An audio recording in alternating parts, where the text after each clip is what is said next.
Si vous voulez bien vous installer, on va commencer.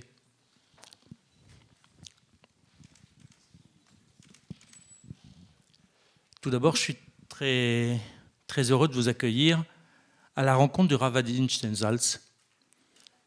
Si vous ne connaissiez que son nom, j'espère qu'en quittant cette salle, vous aurez le sentiment d'avoir un peu plus de proximité avec l'une des personnalités importantes qu'il faut connaître aujourd'hui. Je vais écorner un petit peu sa modestie. J'espère qu'on ne traduira pas tout ce que je vais dire, mais je pense que c'est l'une des autorités rabbiniques, même s'il comprend beaucoup, c'est pour ça qu'il faut que je fasse attention. C'est l'une des autorités rabbiniques qui va marquer le siècle. Son œuvre principale, il l'a commencé il y a environ 45 ans. C'était au départ, tel qu'il l'écrit dans un de ses livres, un petit projet. Et s'il avait su que ça allait dépasser 4-5 ans, peut-être qu'il ne se serait pas aventuré. 45 ans après, il peut se retourner et dire « Vraiment, c'est une œuvre utile, fondamentale pour l'avenir du peuple juif qui a été faite pendant toutes ces années. » Son chantier principal, c'était la traduction du Talmud de Babylone au départ, puis du Talmud de Jérusalem, en ivrite, en hébreu. Le Talmud, dans sa majeure partie, a été écrit en araméen. Et l'israélien moyen, qui connaît la langue de nos ancêtres, ne sait pas forcément lire, comprendre l'araméen. Mais le Talmud, ce n'est pas simplement qu'une langue étrangère qu'il faut traduire. C'est une pensée, c'est un langage elliptique, un peu codé d'une certaine façon, avec plein de choses qui semblent sous-entendues. Même si lorsqu'on a parcouru l'ensemble, on se rend compte qu'il y a des choses qui vont de soi, mais c'est un texte qu'il faut interpeller, avec lequel il faut travailler pour pouvoir essayer d'en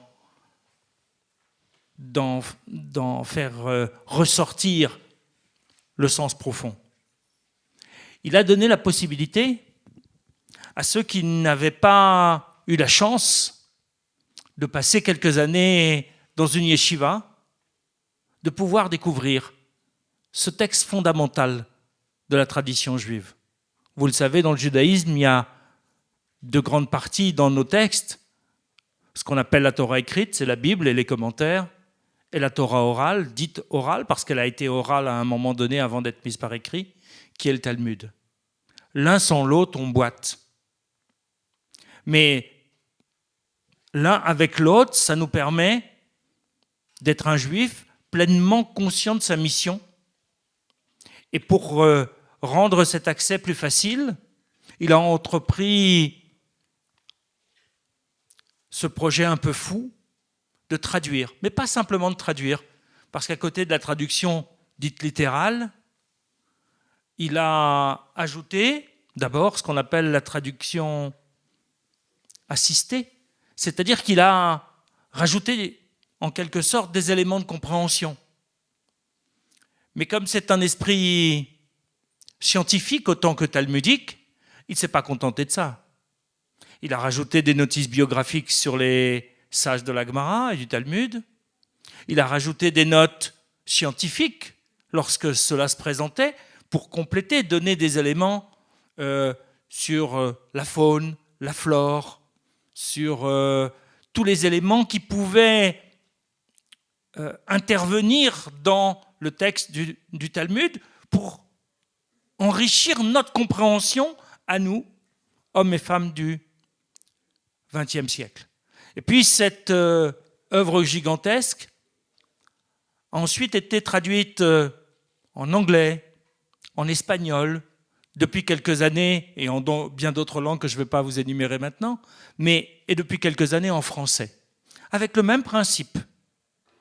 Une traduction la plus proche du texte et une traduction enrichie, assistée, pour permettre à tout un chacun, versé ou non dans la littérature talmudique, de pouvoir commencer à goûter, parce que même la traduction assistée ne se donne pas d'emblée. Il faut faire un effort de suivi, de compréhension, d'entrer dans le raisonnement, mais en même temps, c'est un facilitateur. Mais comme le Talmud, c'est aussi un ouvrage qui doit déboucher sur la halakha, sur la loi juive, alors il a aussi ajouté des notes sur les décisions qui découlent de ces discussions. Et puis il a ajouté des notes parce que ces problématiques qui sont discutées dans le Talmud soulèvent parfois des réflexions de pensée juive. Alors il cite tel ou tel penseur pour, là encore, permettre notamment à l'esprit français de pouvoir se retrouver dans ce texte qui pourrait paraître fermé sur lui-même. Mais le Rav Steinsaltz, c'est aussi un éducateur au sens large du terme, c'est-à-dire quelqu'un qui a pris le soin de rendre accessible le judaïsme dans sa globalité, le judaïsme et la mystique juive dans sa globalité. C'est pour ça que vous trouverez également en français, vous les avez ce soir à la sortie de la salle, un certain nombre d'ouvrages, de présentations, une introduction au judaïsme et à la Kabbale, une introduction au Talmud de manière technique et une autre à travers les personnages du Talmud, une présentation de la Tfila, une réflexion sur la Teshuvah.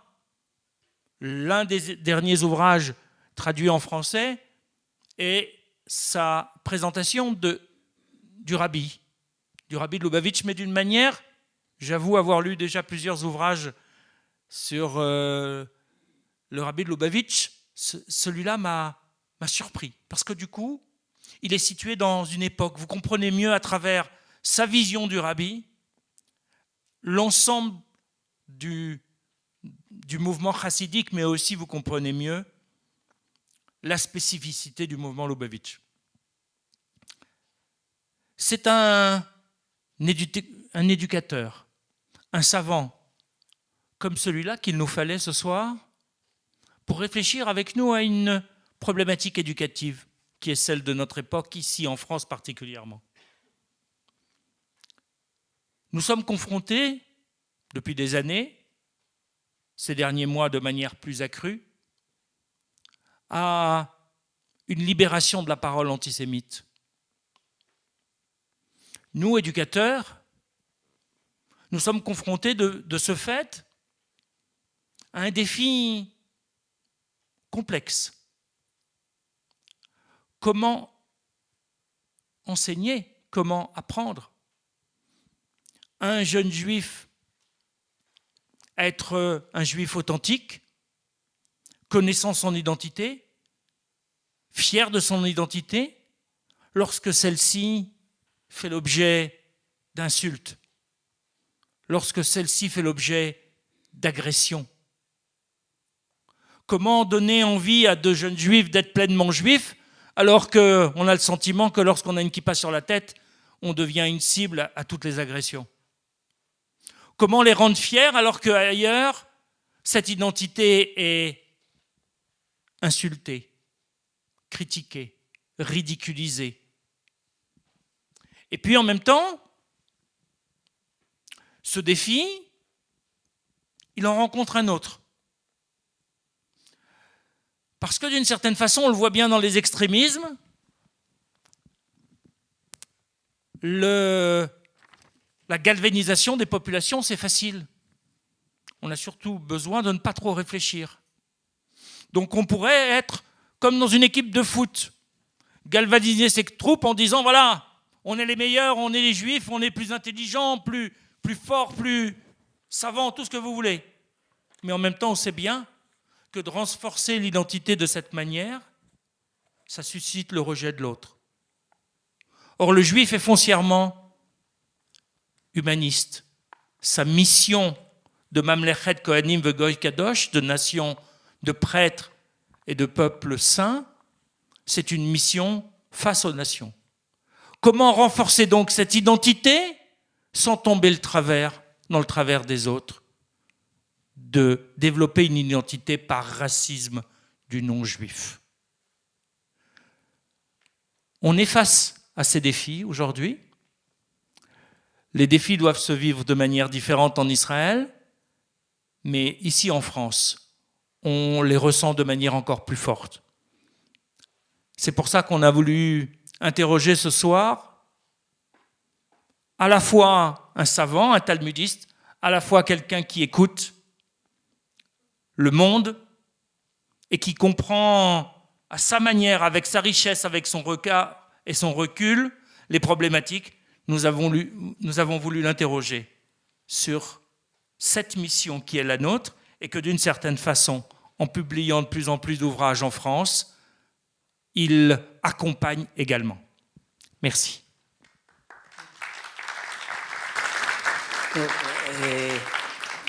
גבירותיי ורבותיי, קודם אני רוצה לומר דבר אחד שאני מצטער עליו, שהוא שאני אדבר בעברית, על זה אני לא מצטער, אבל יתרגמו אותי גם לצרפתית, ועל זה אני מצטער בשבילכם, לא בשבילי. כי בשביל... אתה אולי נהנה מזה, אבל הנקודה היא שאנשים שממלאים תפקידים ציבוריים בציבוריות היהודית צריכים כולם לדעת לדבר בשפה של היהודים, ולכן זה דבר ראשון. קודם כל אני מקווה אם אפגוש אתכם בשנה הבאה, אם ירצה השם, כולכם מדברים עברית, אם ירצה השם, וזה יהיה דבר ראשון, צעד אחד קדימה. עכשיו, הדבר השני הוא, אני מצטער ששמעתם הספד שאמרו עליי, וזה, אני חושב שזה קצת מוקדם מדי, אני מקווה, ואם ירצה השם, נשאיר את ההספד הזה לעוד, אני יודע, 80, 90, 100 שנה, אחר כך נראה, נחשוב על זה הלאה. אני בינתיים מתכוון לצאת לפנסיה בעוד 140 שנה. אבל אם הקדוש ברוך הוא ייתן לי יותר שנים, אני אקבל גם יותר. טוב, עכשיו, אז עד כאן זה היה דברי הקדמה. Il fallait לתרגם את ההקדמה. בהחלט, בהחלט. Alors, le Rav dit d'abord qu'il est triste de devoir parler en hébreu, pas parce qu'il doit parler en hébreu, par le fait que je vais devoir le traduire, et surtout par le fait que des personnes qui sont responsables de l'éducation juive ne comprennent pas tous l'hébreu. Et donc il espère, Be'ezrat Hashem, que l'année prochaine, lorsqu'il viendra faire à nouveau une conférence, il pourra parler hébreu sans avoir besoin d'un traducteur. La deuxième chose dont il est triste, c'est d'avoir assisté à son oraison funèbre, qui est trop tôt selon lui, et parce qu'il prévoit de prendre sa retraite dans environ 140 ans. Voilà, et puis si Akadosh Baruch Hu veut donner plus, eh ben, il est prêt à prendre plus. Voilà, ça c'était pour l'introduction. אוקיי. עכשיו לגוף הדברים. אולי נתחיל בנושא. תראו, תמיד נטפלים לילדים הקטנים. במקום לשאול שאלות, אני אומר, מה אני אגיד לילדים הקטנים? במקום שבעצם השאלה הייתה צריכה, מה אני אומר לעצמי? שיש שאלה, מה עושים עם זהות יהודית, אז השאלה מתחילה קודם עם המבוגרים, אחר כך מה אומרים לילדים. אז זה קודם כל, אני רוצה לדבר בעיקר למבוגרים. אחדים פה נמצאים כאן, אני מתאר לעצמי, כן? על הילדים זה חלק ממה שיהיה פועל יוצא, תוצאה ממה שאנשים מדברים קודם כל אל המבוגרים ועוסקים במבוגרים, ומזה יפעל גם כן על משהו לגבי הילדים. Alors, on se pose la question à savoir comment est-ce qu'on parle aux enfants, qu'est-ce qu'on dit aux enfants. En fait, la question qui devrait se poser, c'est qu'est-ce qu'on dit aux adultes? Comment est-ce qu'on parle aux adultes? Comment est-ce que les adultes comprennent la chose? Et en fonction de la compréhension qu'auront les adultes, en fonction de la connaissance qu'auront les adultes du sujet, alors le discours tenu aux enfants sera une conséquence de tout ça. Donc l'important, c'est d'abord de parler aux adultes. אולי להתחיל בדבר הראשון. אני חושב שבעצם העניין שאנשים מדברים על זהות יהודית ועל חיזוק הזהות היהודית או על התחזקות של הזהות היהודית בגלל שיש אנטישמיות מסביב, זה בעצמו דבר לא טוב. לא דבר לא טוב בזה שיש אנטישמיות. זאת צרה עתיקה ואני לא יודע מה התרופה לה. או שאולי האנטישם ימותו, זו עצה אחת, גם זה לא תמיד עוזר. אפילו כי הניסיון מראה שזה לא משנה אם יש יהודים במקום או אין יהודים במקום. האנטישמיות יכולה להיות גם בלי יהודים, כך שזה לא משנה. אבל עצם העניין שדנים על הנושא הזה, בגלל אנטישמיות, זה בעצמו כבר דבר לא נכון. Alors, je pense que le fait qu'on soit amené à parler de renforcer ou de développer l'identité juive à cause de l'antisémitisme, c'est déjà pas une façon juste de présenter le sujet. Parce que le simple fait déjà qu'il y ait de l'antisémitisme, c'est déjà en soi un problème. Maintenant, qu'est-ce qu'on va faire d'antisémitisme? On peut espérer qu'ils disparaissent tous, mais on a bien vu que même là où il n'y a pas de juifs, il y a quand même de l'antisémitisme. Mais le simple fait qu'on soit amené à traiter du sujet et qu'on soit motivé par l'antisémitisme n'est pas une façon juste de le traiter. אני רוצה להתחיל קודם בנקודה ראשונה, שהיא נקודה עקרונית. אני בשביל זה אשתמש בציטוט מהדברים של הרבי מקוצק, אבל תנסו להקשיב לזה, ואני מקווה שגם אם לא, אז התרגום יעזור לכם. הרבי מקוצק היה אומר ככה, אם אני, בגלל שאני לא אתה, ואתה אתה, בגלל שאתה לא אני, אז לא אני ולא אתה.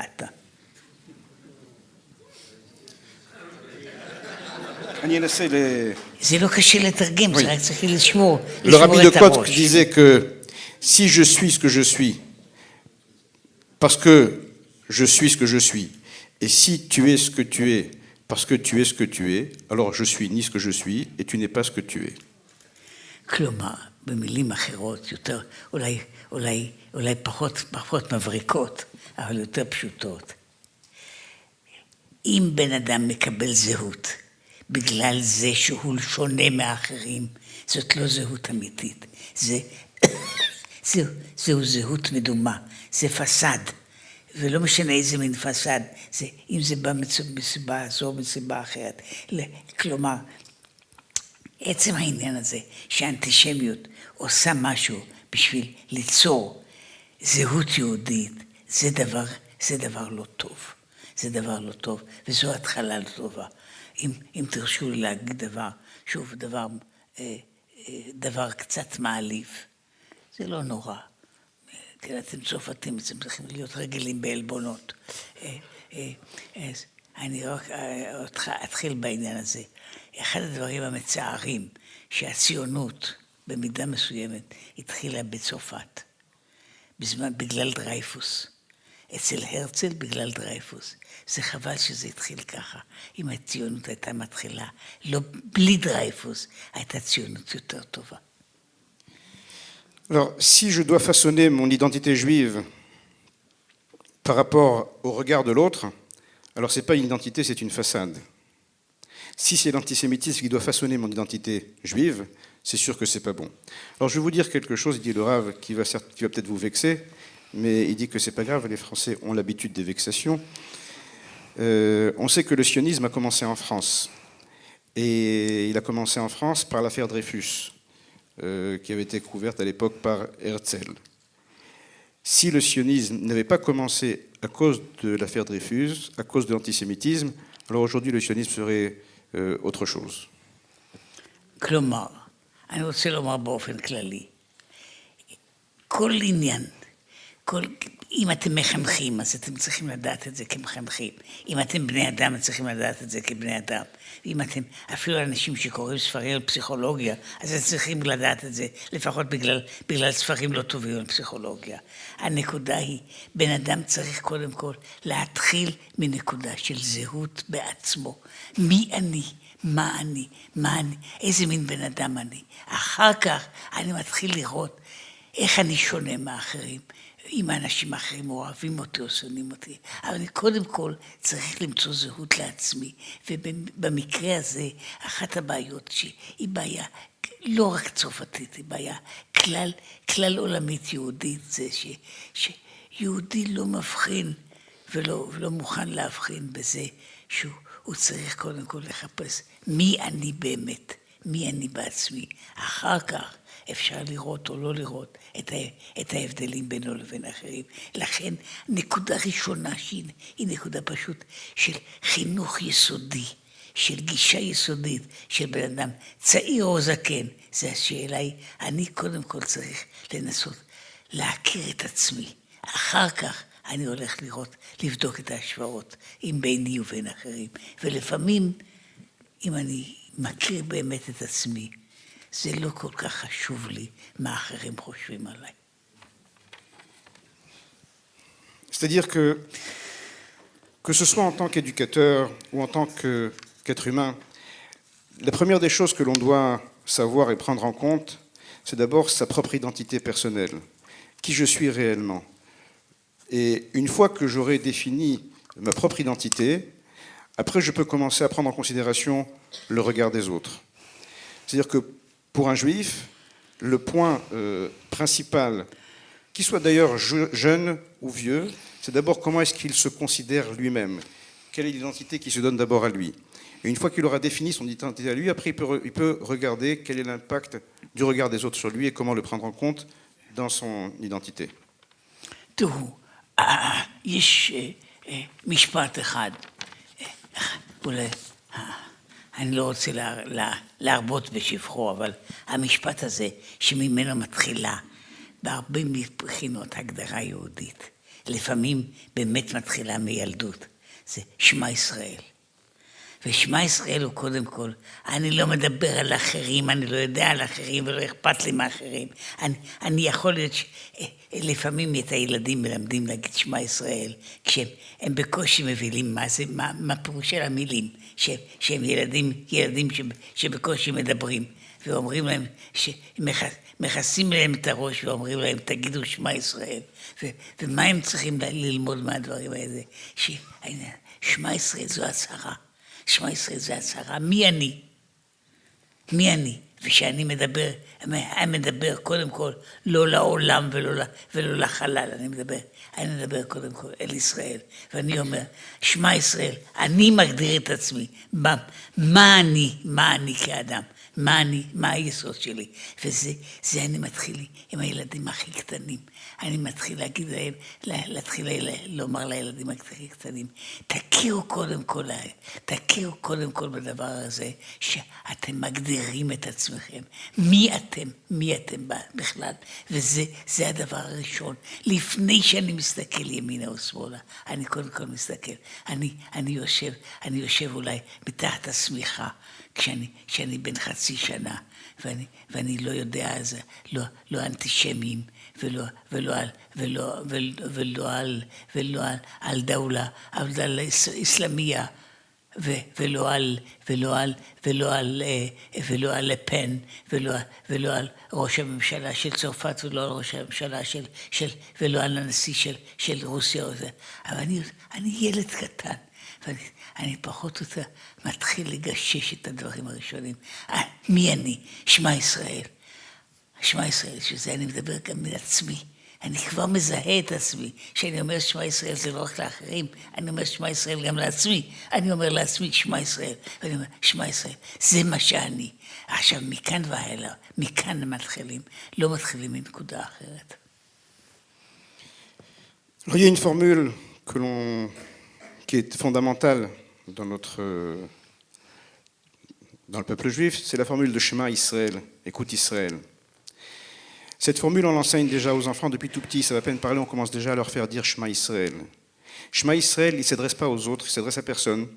Il le dit tout seul, un enfant depuis son plus jeune âge, on lui couvre la tête et on lui dit, dis Shema Israël, écoute Israël. Il peut être dans son lit, sous sa couverture, tout seul dans sa chambre, il peut avoir 1 an ou 2, et dire Shema Israël, écoute Israël, il sait qu'il se parle à lui-même, qu'il est Israël. Au moment où il se parle de Shema Israël à son âge, il ne connaît ni l'antisémitisme, ni les mouvements islamistes, ni le président de son pays ou d'ailleurs. Il sait juste une chose, Shema Israël, en se parlant à lui-même. Écoute Israël. Et il prend conscience de ce qu'il est en tant qu'Israël, d'abord. מכאן אנחנו מתחילים. האנטישמיות היא תופעה, היא באה והולכת. אנחנו בעצם לא מבינים אותה, אני רוצה לומר כמה מילים על זה. תראו, בזמנו, קאנט, אני מקווה שאנשים פה שמעו עליו, אתם הרי מורים וצרפתים ומחנכים, אז אולי שמעתם דברים כאלה. קאנט, בספר שלו על מה שקוראים ביקורת התבונה הטהורה, דיבר על העניין הזה, על הדברים, שהוא קרא לזה האנטונומיזם, הדברים שאי אפשר להביא להוכחה עליהם, למשל מציאות הבורא. הוא אמר שזה אחד הדברים שאי אפשר להוכיח, לא בעדו ולא נגדו. זה חלק ממה שהתיאוריה של קאנט, ואתם, חלק מכם לומדים פה בבתי הספר, לומדים, מוכרחים ללמוד קצת פילוסופיה, אז אתם זוכרים את הדבר הזה. אבל לא, אני לא רוצה לעמוד כאן. כן. Pour commencer d'abord, il faut d'abord savoir que l'antisémitisme, c'est un phénomène qui va, qui vient. Vous avez certainement eu l'occasion d'étudier ce que dit Kant à propos de Dieu, qu'il est impossible de prouver ni son existence, ni son inexistence. עכשיו, קאנט אבל אמר, וזה לא כתוב בספרים האלה שלו, הוא אמר ככה, אף על פי שאין לי שום הוכחה לוגית למציאות הבורא. באופן פרטי, אני מאמין במציאות הבורא. באופן פרטי. והוא אומר, ויש לי בשביל זה שני דברים שגורמים לי לזה. האחד זה ההרמוניה של השמיים, והשני הוא הקיום של העם היהודי. Mais il a quand même rajouté Kant que, en ce qui lui concerne à titre personnel et privé, lui il croit en l'existence de Dieu. Et pour ça, il a deux raisons qui le mènent à croire à ça. C'est d'abord l'harmonie du ciel et, en deuxième temps, l'existence du peuple juif. עכשיו, אני רוצה לומר שזה, אם אנחנו חושבים על זה, אנחנו בדרך כלל לא חושבים על זה, אבל האמת היא שהקיום שלנו, עם כל הצרות, היו הרבה צרות ליהודים, ומי שיודע יותר היסטוריה, רק יודע יותר צרות של יהודים,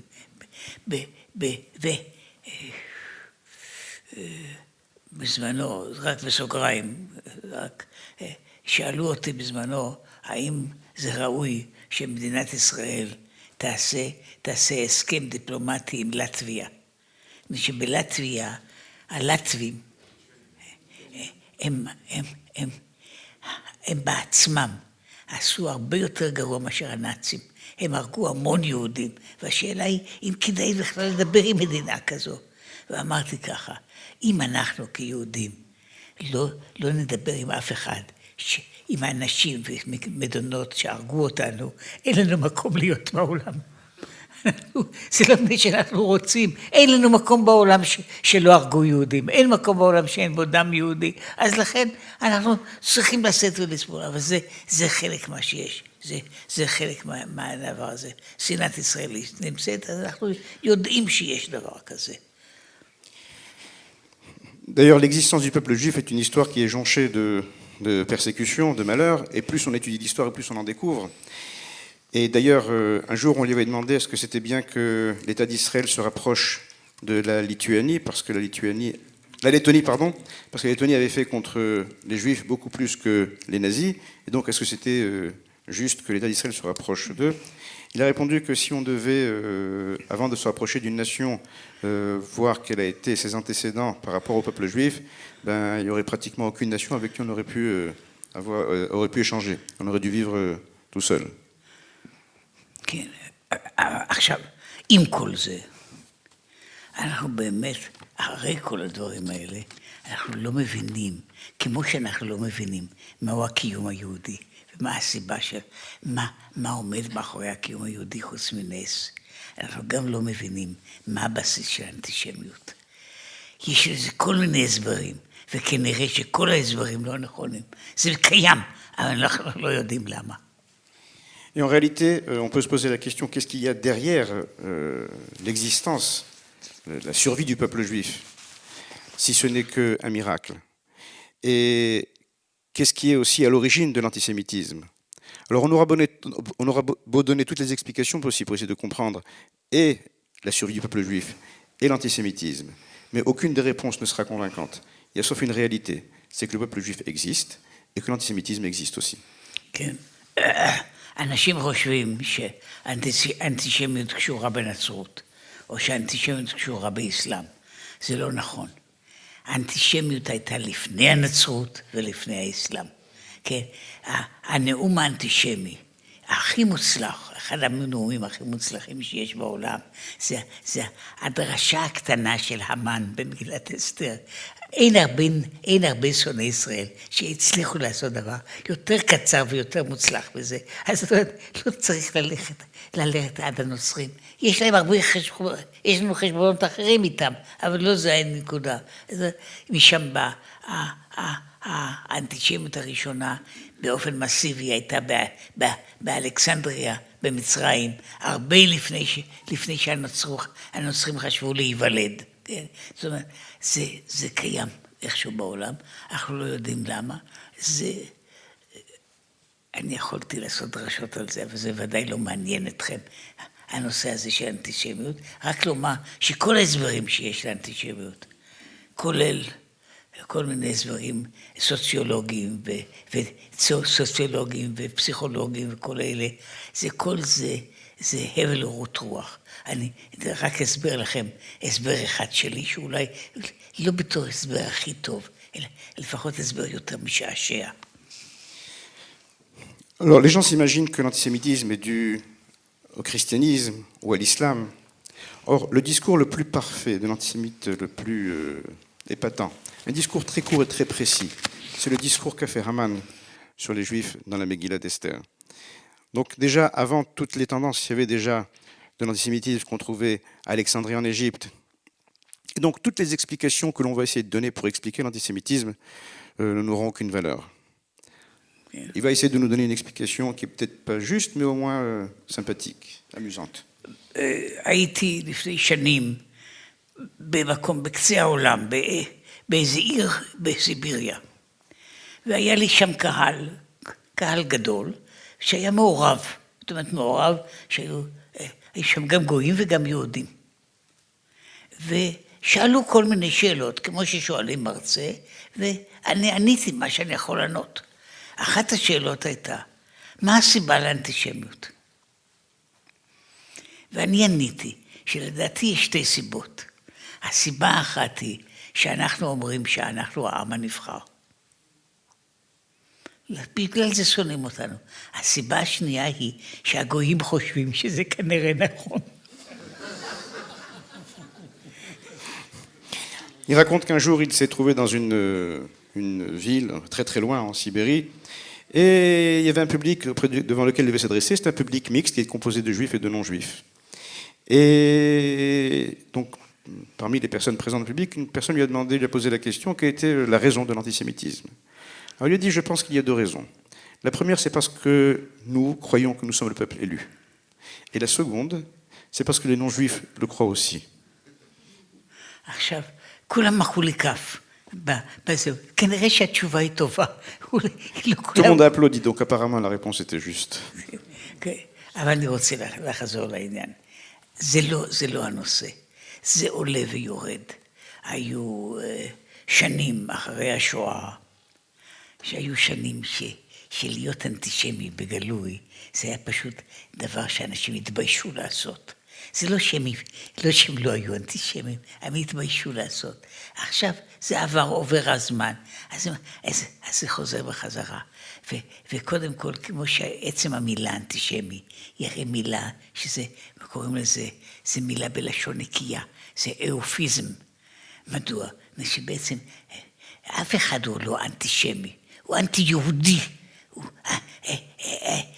הערבים הם שמיים, אותם לא שונאים. החבשים הם שמיים, אותם לא שונאים. יש עוד כמה עמים שמיים בעולם, אף אחד לא שונא אותם. זאת אומרת, אנטישמי זה מילה נקייה. עכשיו, בעולם יש מילה, סוג אחר של מילה, שאנשים הם אנטי-ציונים, קדחת. זה פשוט, הם מנסים למצוא איזו מילה נקייה. אז במקום להגיד שאני שונא יהודים, אני שונא את הציונים. הכוונה היא אותה כוונה, וכולם יודעים למה הכוונה. גם זה שאומר וגם זה ששומע מבינים את זה. שזה חזר שוב, כמו כל מיני מגפות שבאות לעולם. היה כמה זמן שקט, ועכשיו המגפה הזו שוב פורחת וצומחת בעולם, ועכשיו הערבים המסכנים, שבאמת מסכנים, כן? הם עכשיו נושאים את הדבר הזה, ועם קצת גויים אחרים שגם כן עוזרים להם, אבל זה בעיה. ומתי יהיה פתרון? רק כשיבוא גואל צדק, אז יהיה הפתרון לבעיה הזאת. Alors l'antisémitisme, ça va, ça vient. Il y a eu une époque où d'être antisémite était vraiment honteux. Après la Shoah, personne ne pouvait s'affirmer antisémite. D'ailleurs, le mot antisémitisme est un euphémisme. En fait, c'est pas antisémite parce qu'il y a d'autres peuples sémites qui ne rentrent pas dans la problématique d'antisémitisme, ne serait-ce que les Arabes. En fait, antisémite, c'est anti-juif. Puis aujourd'hui, on a trouvé une façon beaucoup plus élégante encore de présenter l'antisémitisme, antisioniste. Mais comme toutes les épidémies dans le monde, ce sont des choses qui arrivent, qui augmentent, puis après qui disparaissent. Alors aujourd'hui, ceux qui sont responsables, ce sont les pauvres, les Arabes, et puis d'autres peuples aussi qui les accompagnent. Mais voilà, c'est comme les épidémies.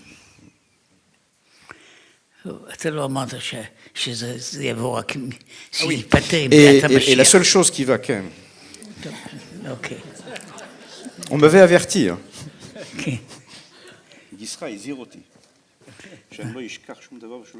אני אמרתי לך, זה לא... שתרגמו אותי לסינית, היה לה מתרגם יותר קל. Et donc, il faut savoir aussi que la seule solution à l'antisémitisme, c'est le jour où notre libérateur viendra enfin, le Mashiach, et c'est lui qui mettra, c'est lui seul qui pourra mettre un terme à l'antisémitisme. אז עכשיו, מה שאני רציתי לומר זה, שאני בצרפת או במקום אחר, בישראל או במקום אחר, במקום שמקים יהודים, במקום שכותבים מאמרים אינטלקטואליים נגד יהודים, או מה שמשנה. בכל המקומות האלה, זה בעצם לא הבעיה שלנו. לא הבעיה שלנו כיהודים, ולא הבעיה שלנו כמחנכים. הבעיה שלנו כמחנכים זה איך לחנך יהודים עם יותר זהות יהודית. ואת העניינים שבחוץ זה פשוט, זה לא חשוב ולא מועיל ולא יועיל לשום דבר לדבר עליהם. אנחנו צריכים לדבר מה אנחנו עושים עם עצמנו ולא מה קורה לנו עם אחרים. Alors, lorsque je parle, soit en France ou en Israël, des endroits où on agresse des juifs, où on écrit des papiers intellectuels contre les juifs, la question réellement qui se pose, la question importante, c'est comment est-ce qu'on élève nos enfants à une meilleure identité juive. Le rapport vis-à-vis de l'antisémitisme est réellement pas important. Le plus important, c'est qu'est-ce qu'on dit à nos enfants par rapport à leur identité juive, en tant que juifs, uniquement. אני רוצה לחזור על משפט שאני יוצא לי להגיד אותו כמה פעמים, אפילו אמרתי אותו אתמול באזור פריז. אמרתי שיש בעולם שני סוגים של יצורים. יש יצורים שיש להם חוט שדרה, ויש יצורים שאין להם חוט שדרה, כמו צדפות, שבלולים. כן? Alors, il a rappelé une chose qu'il a déjà dit hier à une autre occasion, dans la région parisienne. Il y a deux sortes de créatures. Il y a des créatures qui ont une colonne vertébrale, et il y a des créatures qui n'ont pas de colonne vertébrale, comme les escargots, etc. כן. עכשיו הנקודה היא, יצורים שיש להם חוט שדרה, לא צריכים שיהיה להם שריון. שיהיה להם שריון.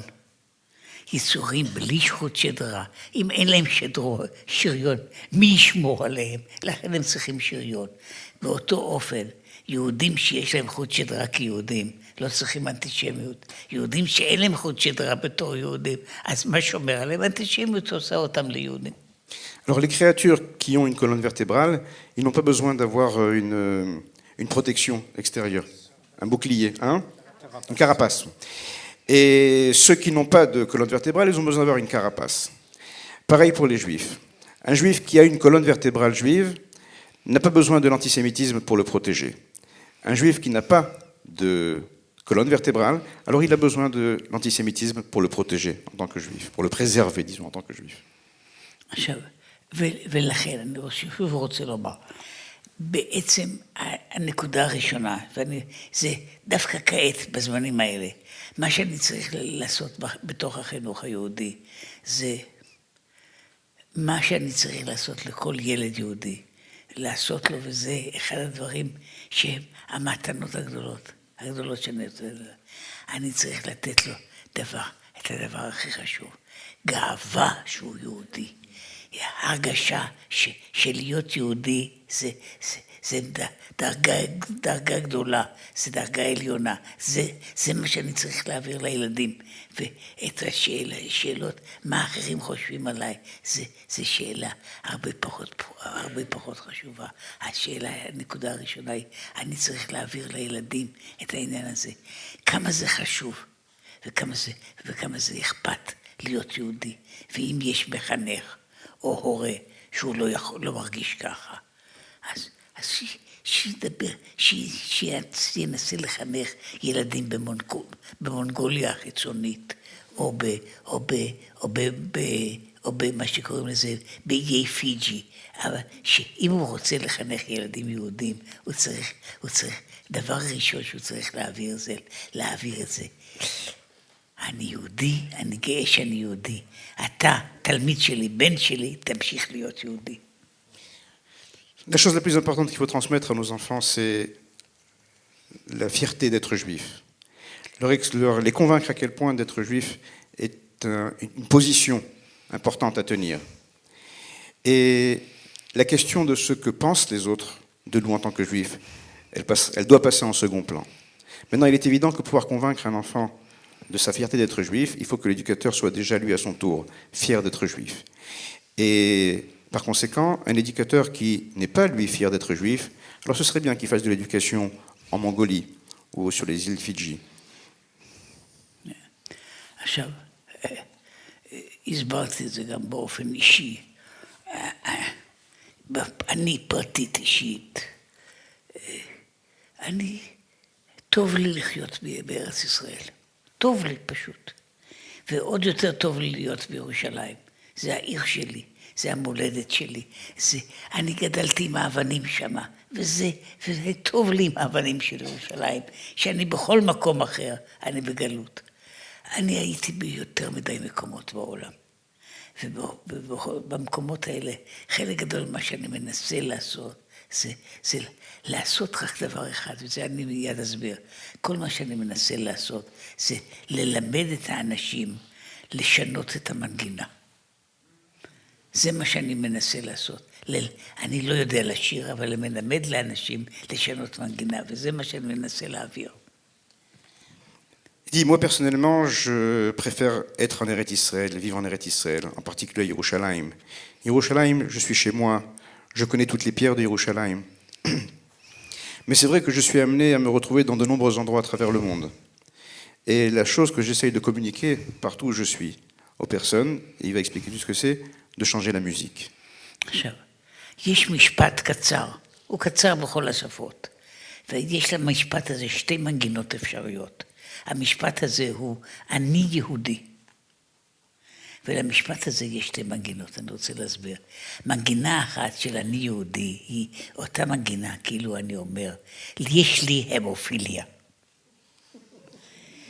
שיש לי המופיליה, זאת אומרת, קודם כל זה ברור שאני אומר שיש לי המופיליה, אני לא אשם בזה, אני לא עשיתי שום דבר בשביל זה, קיבלתי את זה בירושה מההורים שלי, אבל יש לי המופיליה.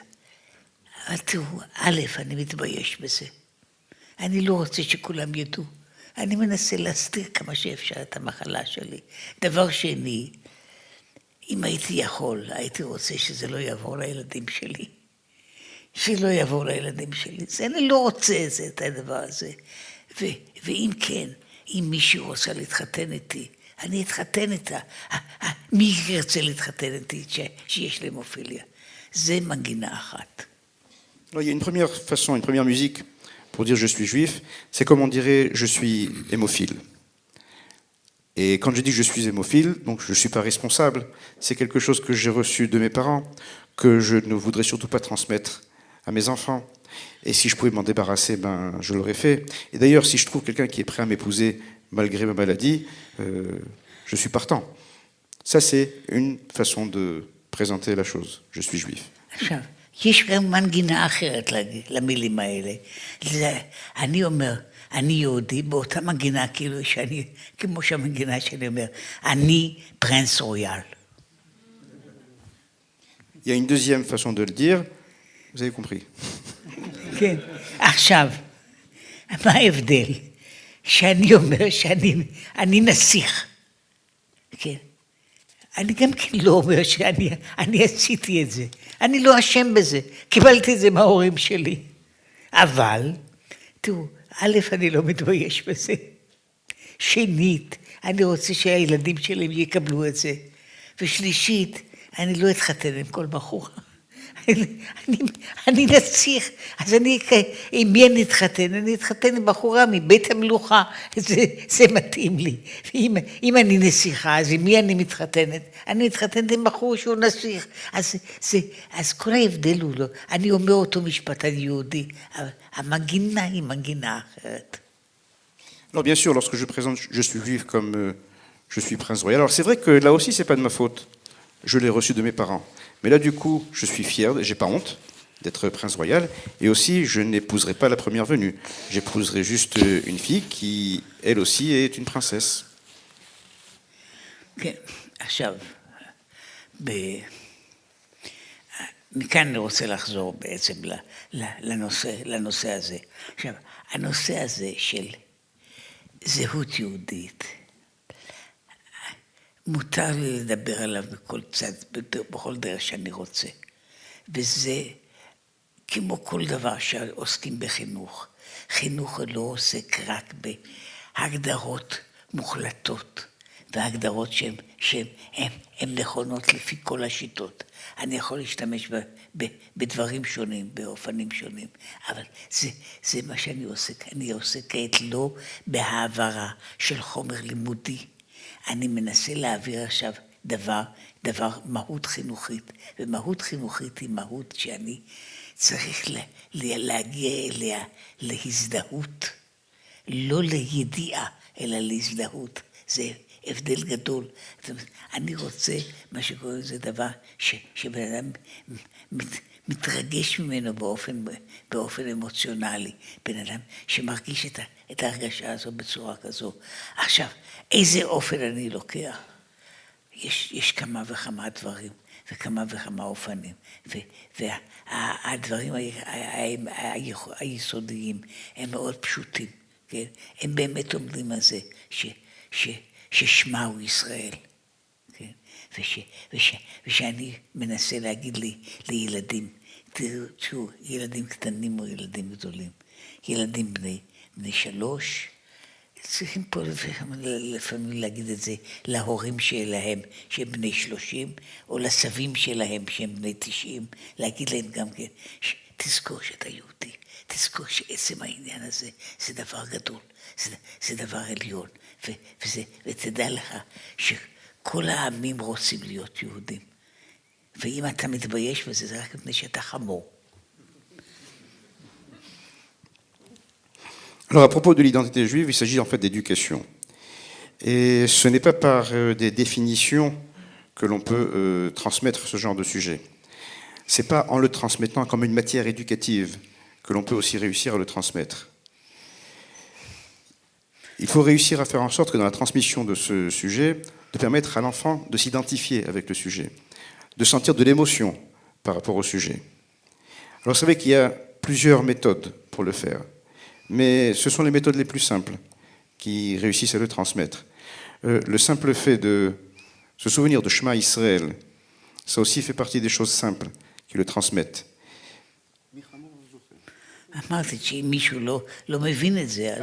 Et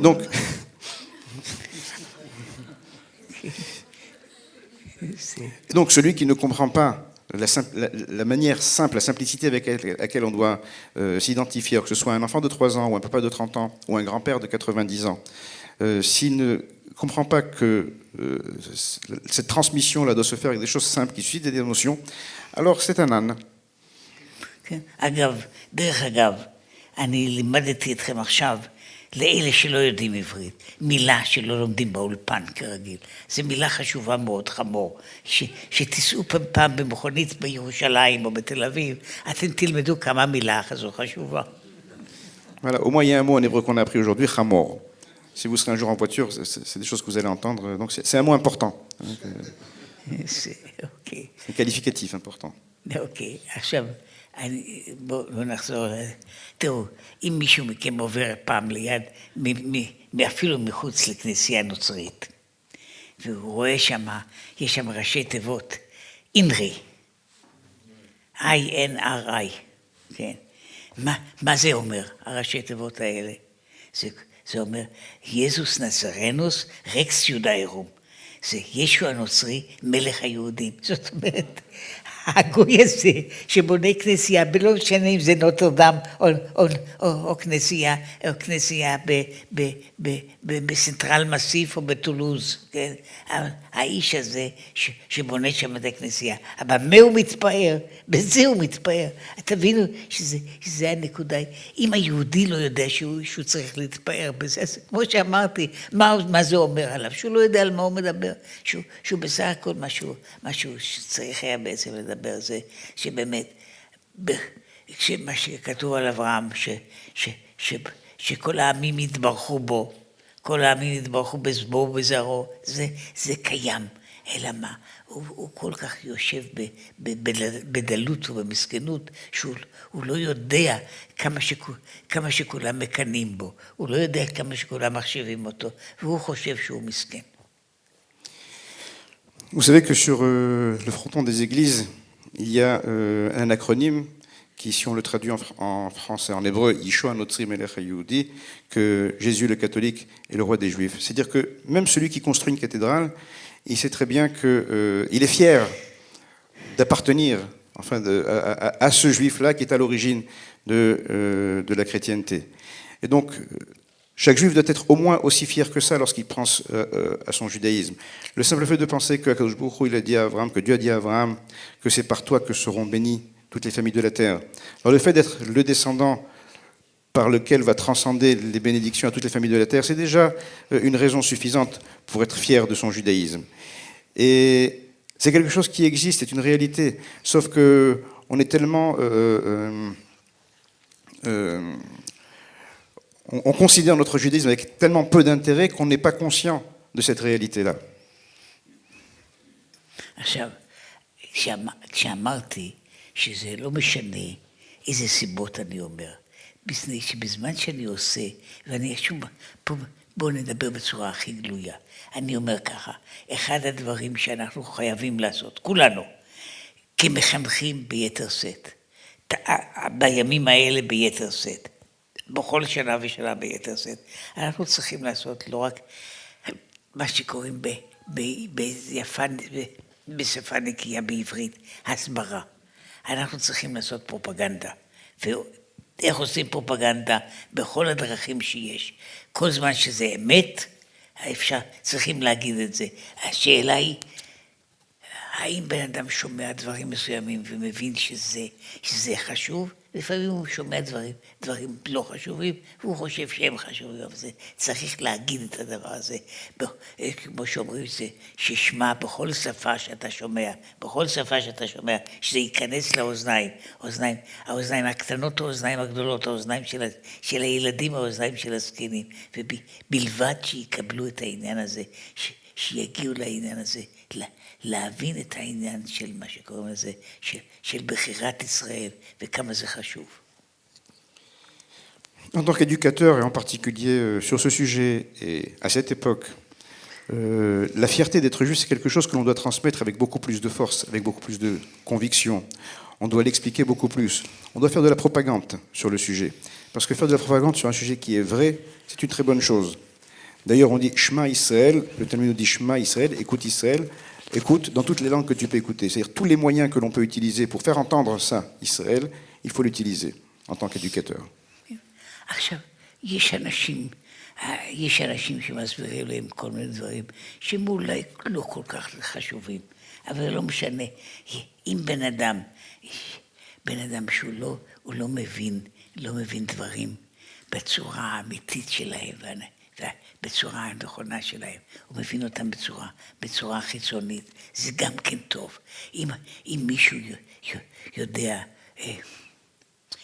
רק לדוגמה אחת, היה פעם שהייתי צריך להסביר לאיזה אישה מסכנה שבאה מרוסיה, שהייתה לה בעיה גדולה עם למול את הילד שלה.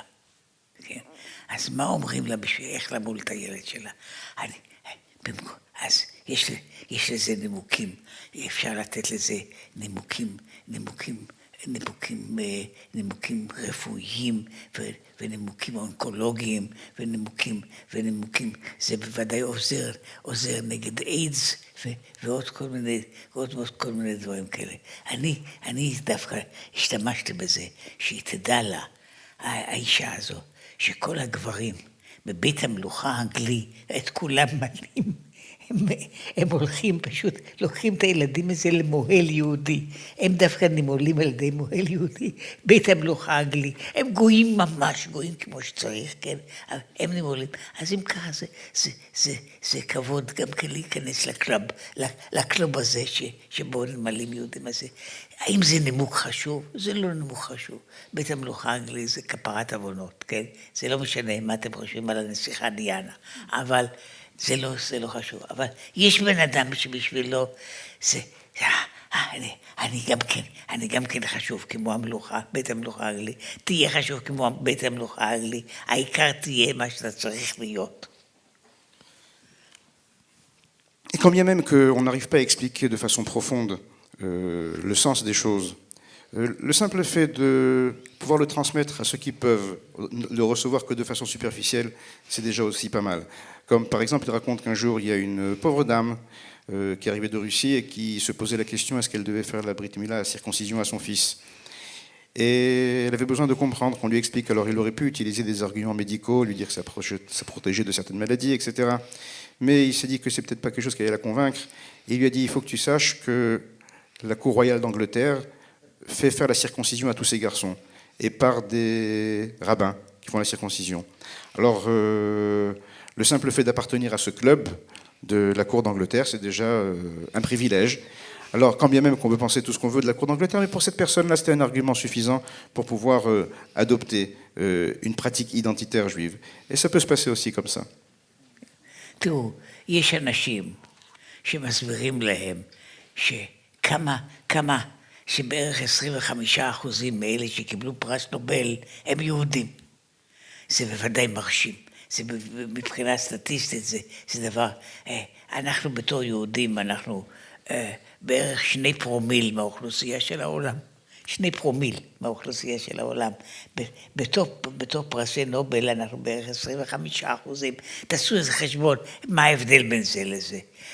אם אתם רוצים, תעשו חשבון, כמה פרסי נובל יש לצרפתים. לא כל כך הרבה. עכשיו תעשו חשבון, כמה מזה זה של יהודים, ואני חושב שבערך חצי הוא של יהודים, רק שתבינו מה היחס בינינו לבינם, כן? האם זה נימוק לטובת היהדות? יש איזה פסאודו-אינטלקטואל שיושב באיזה העיר קטנה, וחושב שהוא כל כך חכם, שהוא שומע את הדבר הזה. אז הוא אומר, זה כנראה דבר חשוב להיות יהודי. Par exemple, on peut aussi dire, pour renforcer l'identité juive, la fierté d'être juif, lorsqu'on sait que 25% des prix Nobel dans le monde ont été attribués à des juifs. Alors, dès l'instant où on sait que nous sommes que 2 pour 1000 de la population mondiale et qu'au niveau des prix Nobel, on est 25%. C'est quelque chose qui impressionne et qui pourrait, par exemple, en France, il y a eu en France des prix Nobel, n'est-ce pas? Un pourcentage pas aussi important que pour les juifs, mais il y a eu des prix Nobel. Mais il faut aussi voir combien dans ces prix Nobel sont juifs. Alors c'est aussi une façon de redorer un peu le blason, enfin, de la fierté d'être juif. עכשיו, מה שאמרתי לכם, זה לא חינוך יהודי, כמו שצריך להיות חינוך יהודי. אבל חינוך יהודי זה דרך אגב, זה שהילד והילדה וגם הסבתא מקבלים איזה מושג על העניין הזה. לפעמים יש אנשים שהם לא קלטו את זה בזמן הנכון, הם לא הבינו בזה בזמן הנכון, אז אני צריך לעשות את זה באופן, זה צריך להיות חלק מהחינוך שלי, ואני עושה את החינוך, ושאני עושה את זה בתוך החינוך שלי. זה לא הנושא המרכזי של החינוך, אבל זה דבר שהוא צריך להיות קיים, שהוא בעצם הבעיה שלו היא, אני מנסה לדבר ולעסוק, ללמד, כל דרך שאני יכולה, אני צריך לנסות ללמד את הזהות היהודית. זה הדבר החשוב. כל המאורעות שיש בחוץ, קטנים או גדולים, הם לא המאורעות החשובים. מה הם המאורעות החשובים? זה הדברים האלה. אז יש סיפורים אחרים ודברים אחרים. יש אנשים עם הבנה אחרת, אבל תמצית הדבר היא שבן אדם צריך לקבל את העניין הזה, את הזהות שלו, וזה בתי הספר צריכים לעשות את זה. זה צריכים לעשות. אני יודע שהפונד סוציאל לא דואג דווקא לדברים האלה, אבל הפונד סוציאל, זה היה ראוי לו שידאג גם קצת ליהדות של המנהיגים שלו וליהדות של האנשים שלו. אז זה אחד הדברים שצריכים לעשות. קצת יהדות בתוך העניין. זה בעצם מה שנחוץ לעשות. ולא להתעסק בשאלה כמה אבנים זורקים עלינו, אלא השאלה כמה אנחנו שווים. Alors c'est vrai que tout ce qu'on vient de dire, c'est pas exactement l'éducation juive.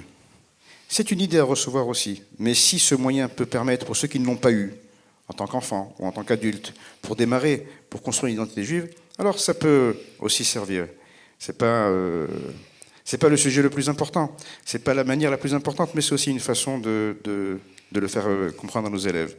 Et que ce soit à travers les écoles aussi, c'est aussi un moyen qu'a l'école pour transmettre à l'enfant sa fierté dans son identité juive. Et si le Fonds social doit aussi faire quelque chose, donc faire en sorte que les personnes qui animent le Fonds social, eux aussi veillent à renforcer donc leur identité juive et la fierté d'être juif.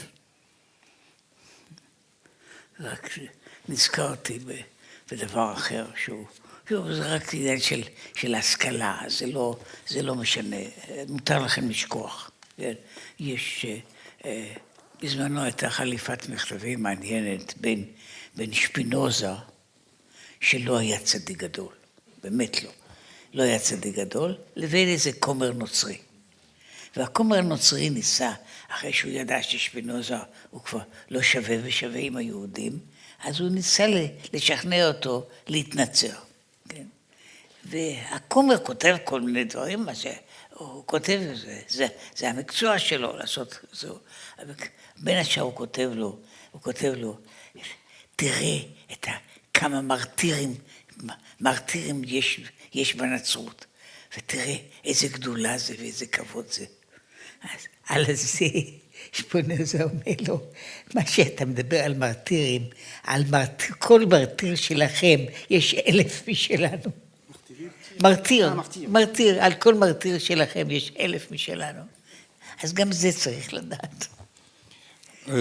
Spinoza, qui était juif, qui n'était pas un très grand saint, il avait un échange de lettres avec un prêtre catholique, et lorsqu'il a vu qu'il était en délicatesse avec la communauté juive, donc il essaie de le récupérer et de le convertir au christianisme. Et parmi les arguments qu'il a trouvés exceptionnels pour le convaincre de se convertir au christianisme, il lui a fait remarquer le nombre de martyrs qu'il y avait chez les catholiques.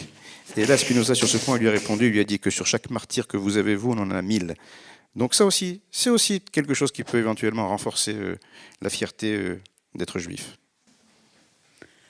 עכשיו, אני רק רוצה שלא חלילה תתייגעו יותר מדי, זה אסור לעשות צער ליהודים, נכון? אז אני לא אצער את היהודים, אפילו כאן, אפילו שאתם שייכים לספרן, לפונד סוציאל, שבעצם צריך לעשות לכם צרות, אבל אני מוכן למחול ולוותר אפילו לאנשים כאלה, כן? אבל בסך הכל, אני רוצה שוב לחזור לעניין הזה. אני עכשיו לא מדבר דווקא על בתי ספר מסוג מסוים. ואני עכשיו אומר, אני רוצה לדבר כעת על יהודים בתור יהודים, שזה דבר שזה עובר מכל מיני גבולות אחרים. זאת אומרת, אני לא מדבר דווקא על בתי ספר דתיים, או בתי ספר חרדיים. לא אכפת לי אם יהיה פה, כמו שהיה בזמנו בפריז, היה עיתון יידיש של בונדיסטים, ועיתון יידיש, ועיתון קומוניסטי ועוד אחרים. זה לא אכפת לי. אכפת לי מיהודים באשר הם יהודים. ואם יהודים עוסקים באיזשהו חינוך, או שיש להם שיש להם ילדים או מחונכים, אז זה דבר ששייך לכל היהודים. אני רוצה לדבר פה על העניין הזה, שזה לא שייך לקבוצה, זה לא עניין סקטרי, זה לא עניין כיתתי של יהודים כאלה או יהודים אחרים, זה שייך לעצם העניין שאנחנו יהודים, ושאנחנו יודעים שאנחנו יהודים. זהו הדבר בעצם עושה למעשה את הקיום שלנו. זה לא סיבה של הקיום שלנו, אבל זה אופן שבו אנחנו יכולים להמשיך להתקיים.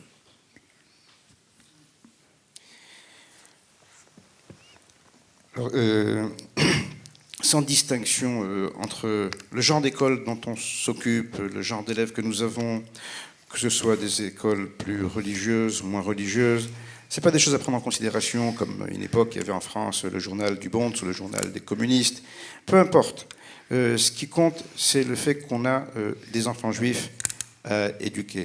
Peu importe le mouvement auquel ils appartiennent, la mouvance à laquelle ils appartiennent. Mais l'élément essentiel, c'est de savoir que nous avons des enfants juifs à éduquer et que nous devons leur faire prendre conscience de cette fierté-là qu'ils devraient avoir d'être juifs. אני שוב, לפני שאני מנסה לגמור, אני אספר לכם סיפור אמיתי, סיפור של, לא סיפורים שממציאים בכל מיני חוברות, גיליונות לפרשת השבוע. לא סיפורים של המצאה, אלא סיפורים של מעשים שהיו. זה סיפור, ההתחלה שלו הייתה הייתי אומר בהתחלת המאה שעברה. אבל ההמשך היה דבר שאני בעצמי פגשתי. בקיצור, היה בזמנו בארץ ישראל, לפני המדינה, הייתה שם גם מפלגה קומוניסטית. והמפלגה הקומוניסטית הזו הייתה כמובן אנטי-אימפריאליסטית, אנטי-ציונית כמובן, והיו גם נגד, הם באופן עקרוני היו נגד השפה העברית. אבל למפלגה הזו קראו אז בראשי תיבות שהיו ראשי תיבות ביידיש, פלסטינית שקומוניסטית שפרטה. המפלגה הקומוניסטית הפלסטינית, המפלגה הקומוניסטית, אוקיי. טוב, בראש המפלגה הזו עמד בן אדם שקראו לו,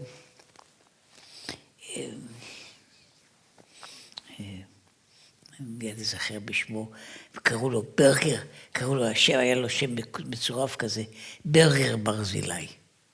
ברגר ברזילי, והוא היה איש מאוד צעיר, מאוד מאוד מוכשר. מאוד מאוד מוכשר. הוא עמד בראש, הוא היה המזכיר הכללי של המפלגה הזאת. כן? והיה כמו כל המפלגה הזאת, זאת אומרת, שום קשר לשום דבר יהודי, גם כמובן לא שום דבר ציוני, שום דבר כזה, לגמרי בעד, נגד. זה היה האיש הזה. אז זה ההתחלה, מי היה האיש, כן? Raconter une histoire, c'est pas une histoire qu'on prépare pour alimenter les récits de la paracha de la semaine. C'est une histoire réelle qui a commencé le siècle précédent et que lui, dans l'histoire de sa vie, il a rencontré cette histoire en chemin.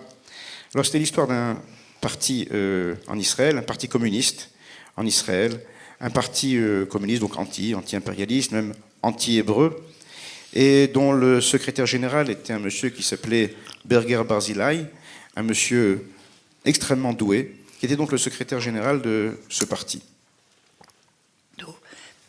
עכשיו, באותם הזמנים, המפלגה הקומוניסטית הייתה בלתי לגלית אצל השלטון האנגלי. ובסוף תפסו אותו. ב-1929 תפסו אותו, וכמובן זה לא היה עבירה כזו שיושבים עליה מיד בבית סוהר, אבל שלחו אותו, פשוט גירשו אותו מהארץ, שהוא ילך לכל מקום אחר, שיצא. וכמובן, באופן טבעי, לאן בן אדם כזה נוסע? מיד נסע לרוסיה. זה היה ב-1929, נסע לרוסיה הסובייטית. Alors, comme le Parti communiste était à l'époque du mandat anglais interdit, les Anglais ont fini par mettre la main sur ce monsieur. Et bon, ce n'était pas une faute qui justifiait l'emprisonnement, mais ils l'ont expulsé de Palestine. Et bien sûr, un communiste expulsé de Palestine, le seul endroit qui lui restait où aller, c'était en URSS. ושם, כמו שאמרתי לכם, איש מאוד מוכשר.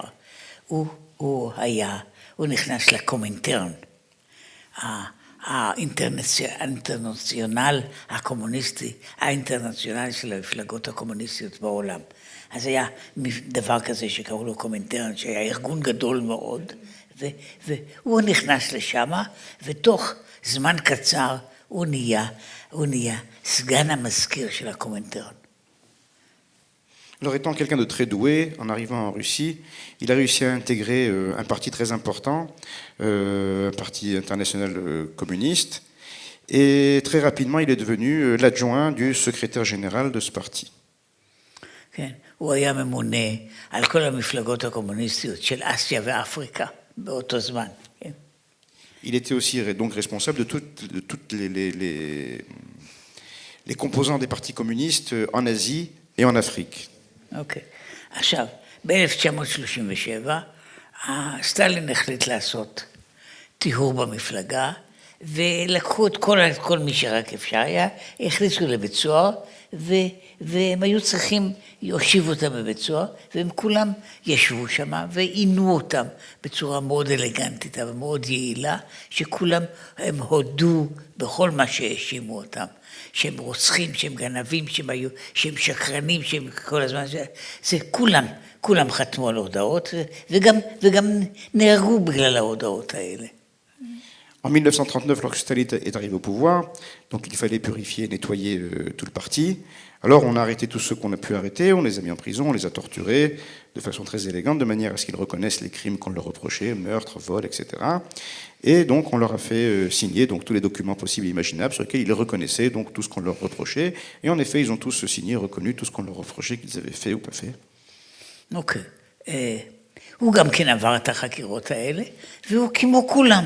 הוא הודה גם כן חתם שכל מה שאומרים עליו, דברים כאלה וכאלה וכאלה, שהיו ושלא היו, הכל אמת, והוא חתם על זה.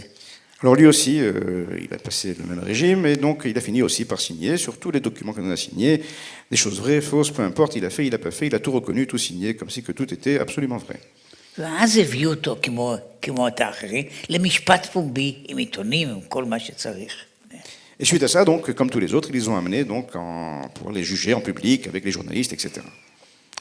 כשהוא עמד למשפט, הוא קם ואמר בפומבי שכל מה שהוא הודה זה הכל שקר, ושכל זה היה בגלל עינויים, ושהוא מכחיש את כל מה שהוא אמר, שהחתימה שלו לא חתימה, הכל הזה שקרים, ושזה היה רק עינויים שעינו אותו.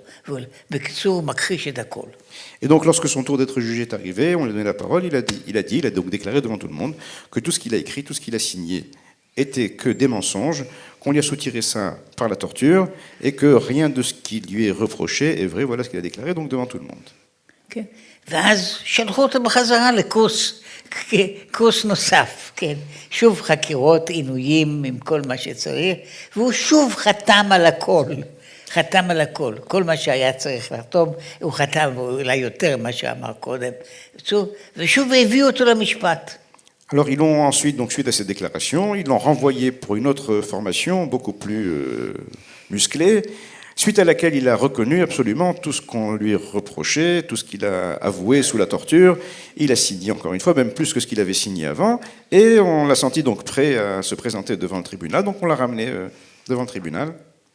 ואז במשפט השני הוא שוב קם ואמר שהכל שקר, שהוא מכחיש את כל מה שהוא כתב, כל החתימות שלו, זה כמו בכל נדרי, מה שהוא חתם ומה שהוא אמר זה הכל שקר. בקיצור, שום דבר לא היה. וטוב, לא הייתה ברירה שוב להחזיר אותו בחזרה. Et donc, au deuxième jugement, lorsqu'on lui donne donc à nouveau la parole, il nie absolument tout ce qu'on lui reproche. Il dit qu'on l'a tout soutiré par la torture, que tout est faux, que rien n'a jamais existé. Vous savez, comme la prière de Kol Nidre, où on renonce à tous les engagements qu'on a pris tout au long de l'année. Et lorsqu'ils ont vu qu'en effet, il n'était pas mûr pour un jugement, donc il l'a renvoyé encore une fois en formation continue. Ok. עכשיו, הקומוניסטים הבינו שזה לא תכלית. מה הם יעשו? יעשו לו עוד פעם חקירות. הוא יחתום. אבל הוא עוד פעם יכחיש, הוא היה עקשן גדול, נגיד ככה, עקשן גדול, הוא יכחיש עוד פעם. אז הם החליטו שלא יעשו לו משפט, רק יעשו משפט אדמיניסטרטיבי. הוא קיבל 25 שנים גלות לסיביריה, וזהו זה. וכך, ושלחו אותו לסיביריה, אותו ואת אשתו. Alors, en tous les cas, les autorités russes se sont rendues compte qu'il n'y avait pas d'issue, ils allaient la ramener en prison, le retorturer, ils allaient le reconnaître, le juger, renier, etc. Donc, ils ont décidé de lui faire ce qu'on appelle un jugement administratif, ça, en tête à tête, de le condamner à 25 ans d'exil en Sibérie, lui et sa femme, et voilà. עכשיו, הוא ישב שם כמה שנים, והוא היה כל כך שבור, שאפילו נתנו לו עבודה שם, בעבודת פרח, מה הוא יכול היה לעשות? הוא ישב והסתכל על השלג, או על הדובים הלבנים, וחשב. Et donc, lorsqu'il s'est retrouvé là-bas pour quelques bonnes années en Sibérie, il était vraiment très très triste. Il n'avait ni travail, ni rien, il s'ennuyait à mourir. Alors, qu'est-ce qu'il a fait? Il s'est assis, il a commencé à observer la neige et les ours, et à réfléchir. עכשיו, בסוף המלחמה היה הסכם בין סטלין לשלטונות הפולניים, ובגלל שההסכם הזה, יש פה כמה אנשים שאני יודע, שיודעים על הדברים האלה מסיפורים, בגלל ההסכם הזה, שחררו כל מי שהיה אזרח פולני, שישב בבית סוהר, אצל הסובייטים, שחררו אותו ושלחו אותו חזרה. לפולניה, לאיזה מקום שיהיה, כן. À la fin de la guerre, il y a eu des accords entre Staline et le gouvernement polonais, et parmi ces accords, il s'agissait de libérer tous les prisonniers qui étaient polonais, donc les envoyer vers la Pologne ou ailleurs. כן, עכשיו, הוא חזר גם כן, עם כל האחרים, והוא החליט לחזור לארץ ישראל. Et donc lui aussi a fait partie de ceux, comme il était polonais d'origine, donc il faisait partie de ceux qui ont été libérés, renvoyés vers la Pologne. Et lorsqu'il a été libéré, il a décidé donc de retourner en Eretz Israël. שם הייתה לי הזדמנות לפגוש אותו, פגישה אישית. Et c'est là-bas où Rav Steinsaltz a eu l'occasion de le rencontrer personnellement. תראו, היה לו זמן לחשוב. הוא חזר משמה, בלי שום בן אדם, רק עם המחשבות שלו. הוא חזר משמה בתור בעל תשובה. הוא היה מאז, אני שראיתי אותו, יהודים עם כיפה שחורה על הראש, עם זקן לבן, זקן לבן ארוך, כן, וכל מה שזה פה, כמובן נהג בכל עניין, קיים את כל המצוות קלה וכחמורה, כן, ואמרו לי, אני לא שאלתי אותו, הייתי בעצם ילד, כן, שהוא היה עוד צם כל שבוע, פעמיים בשבוע, בשביל כפרה. על כל העבירות שהוא עשה כשהיה צעיר, כן. Et donc, lorsque le Rav l'a rencontré en Eretz Israël, il a rencontré une personne, il n'y avait plus de personne, il y avait juste les idées. Et comme il a eu le temps de beaucoup réfléchir pendant de nombreuses années, donc c'est devenu juste une grande réflexion, une profonde réflexion. Et suite à cette profonde réflexion, il a fait un retour vers le judaïsme, tant et si bien qu'il a posé la question, mais on disait qu'il jeûnait 2 fois par semaine pour se faire pardonner les fautes qu'il avait fait lorsqu'il était communiste. כן, עכשיו, אני רוצה רק לסיים פשוט, עכשיו, זה בן אדם שהיה, זאת אומרת שהכרתי אותו, הוא השאיר 2 ספרים לפחות. הוא היה, מכיוון שהוא היה כל כך למעלה בשלטון הסובייטי, למעלה. לא היה בן אדם אחר שידע כל כך הרבה על מה שקורה שם בכל החורים והסדקים.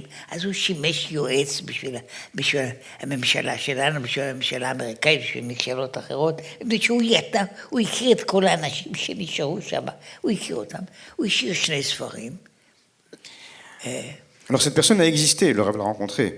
Et étant donné que quand il était en URSS, il appartenait aux très hautes sphères du pouvoir, donc il savait exactement comment le pouvoir fonctionnait, tout ce qu'il y avait de visible, caché, qu'on disait ou qu'on ne disait pas, tant et si bien qu'il est devenu conseiller dans le domaine auprès de l'État d'Israël, auprès des Américains, etc.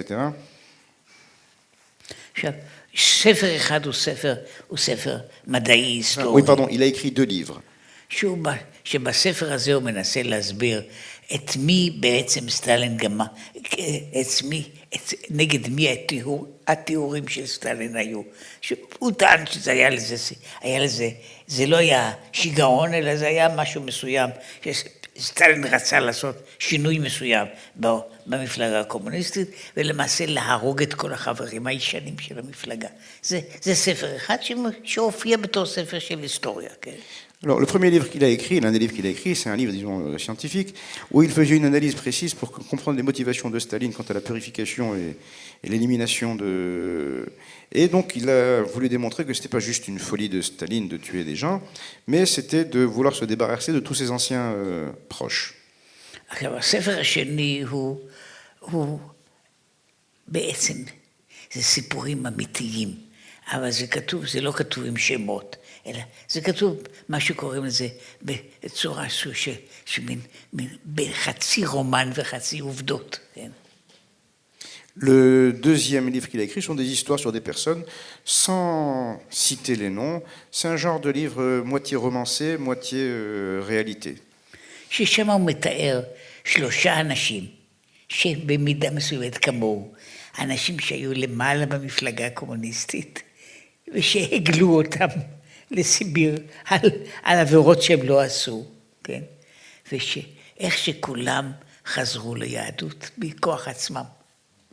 Et là-bas, donc, il raconte l'histoire de 3 personnes qui, comme lui, ont été exilées en Sibérie pour des fautes qu'ils n'ont pas commises, et comment que ces 3 personnes sont revenues au judaïsme par la force de leur propre poignée. דרך אגב, הוא כותב בעברית טובה מאוד. מפני שאמרתי לכם, היה איש מאוד מוכשר, אז הוא למד שפה ועוד שפה ועוד שפה כל כך בקלות, אז גם העברית שלו טובה. אם יום אחד יזמן לכם למצוא את הספר השני שלו, זה שווה לקרוא אותו. Et donc, il écrit en plus très très bien, comme il a dit au départ, c'était quelqu'un de très très doué, et il a facilement appris de nombreuses langues. Et donc, si jamais vous avez l'occasion d'avoir son livre, c'est un livre qu'il recommande à la lecture. טוב, עכשיו, אני סיפרתי לכם סיפור, קודם כל, שלא תרדמו, כן? זה סכנה גדולה, תרדמו, בסוף לא יהיה מי שיקח אתכם הביתה. אבל נוסף... Il nous a raconté une histoire pour pas qu'on s'endorme, parce que c'est embêtant si on s'endorme, après il n'y aura personne pour nous ramener à la maison. Mais mis à part ça... כן, אבל האמת היא שרציתי להסביר לכם, יש אופן אחר, שבו אנשים חוזרים ליהדות, כמו שכתוב, יש 2 אופנים על ביאת המשיח. יש ביאת המשיח, אנחנו נעשה תשובה, ונעשה את זה באופן פוזיטיבי. ושבאופן פוזיטיבי, אז יבוא המשיח, יבוא בנעימות, יבוא מה שקוראים לזה, הוא יבוא מהשמיים, על ענן. יכול להיות שאנחנו לא נעשה את זה טוב, אז אנחנו נצטרך לעבור סבל ואיסורים כאלה וכאחרים. אנחנו גם אז נחזור תשובה, אבל זה לא תהיה תשובה קלה, זה לא יהיה קל. ואז המשיח יבוא לנו בתור עני ורוכב על חמור. Alors c'est vrai, donc il existe plusieurs formules pour revenir au judaïsme, mais il y a une qui est très simple, c'est de faire teshuva et d'attendre que le Mashiach vienne, peut-être de façon très positive, voire même qu'il descende du ciel. Et il y a une autre façon qui est celle de revenir au judaïsme sans faire teshuva, et ça va être accompagné par de très grandes difficultés. Tout ceci pour éviter la fameuse formule de l'Agmara, que le Mashiach sera quand même pauvre, qui vient sur un âne. עכשיו, בחזרה לעניין שלנו. תראו, אני דיברתי עליכם. בעצם מה שאמרתי לכם זה מה שאנשים בעצם צריכים לעשות בחינוך היהודי. החינוך היהודי בכל צורה שיש לו, בכל מקום שיש לו, בבית ספר קטן או גדול, בית ספר שמלמד עברית בעברית או צרפתית או עברית וצרפתית, או לא מלמד, או שמלמד לימודי קודש רק בדרך אגב, אבל כל בתי הספר הללו, בכל מקום שנמצאים, ולא רק בתי הספר, בתי הכנסת ומקומות אחרים, אנחנו צריכים כולנו לחזק את העניין הזה של מה שקוראים לזה, זה מה שאנחנו, זה מה שאנחנו, וזה מה שאנחנו עושה. זה לא תלוי לא בזה אני שייך לקבוצה מסוימת או לא שייך לקבוצה מסוימת. אני יהודי, ושאני יהודי פירוש הדבר, אני יכול לשכוח ולא לזכור דברים, ולא לדעת על דברים, ועדיין אני יהודי, וזה הבעיה היא לדבר על זה למועדונים, לבית הספר, לגני הילדים. כי את המסר הזה שאמרתי, לא צריכים לדבר אותה דווקא בלשון גבוהה, אבל אפשר לדבר אותו לילדים בגן הילדים, זה חשוב שהם ילמדו את זה, הילדים בגן הילדים. הרבה פעמים מה שבאמת אנחנו מעבירים, זה מעבירים את הדברים האלה בגיל שהוא הכי צעיר. אני שוב מספר לכם סיפור, צר לי על הסיפורים, אני מקווה שלא מה? כן. En fin de compte, ce qu'on doit comprendre, c'est cela que nous devons faire. Peu importe la forme de l'école que l'on dirige, soit une école où l'enseignement se fait en hébreu ou en français, qui ait beaucoup de Kodesh ou un peu de Kodesh. L'important, c'est de rappeler aux jeunes enfants ou aux moins jeunes en permanence la fierté qu'ils doivent avoir d'être juifs. Alors ils peuvent oublier des choses, ne pas avoir appris certaines choses, mais peu importe, ils doivent savoir, moi je suis juif, et sans prendre en compte l'effet que l'extérieur pourrait avoir sur moi. Et ça, on doit le commencer le plus tôt possible. Même aux enfants du GAN, trouver le discours qui correspond à ces enfants-là. אני רוצה שוב לספר לכם, כשהייתי ילד, היה בשכן שלי, ילד קטן אחר. והילד הזה, המשפחה הייתה משפחה, איך קוראים לזה? הם לא שמרו הרבה מצוות. כן, הם לא שמרו הרבה מצוות. אבל הייתה שם סבתא זקנה, שהייתה אישה מאוד, מאוד פשוטה, באמת מאוד פשוטה, אבל מאוד יראת שמיים. טוב. אני זוכר שהייתה לשם סגולה, מישהו הסביר לה שזה סגולה לאריכות ימים, לשמוע 18 קדושות ביום אחד. אז היא הייתה כל שבת רצה מבית כנסת אחד לשני כדי לשמוע 18 קדושות.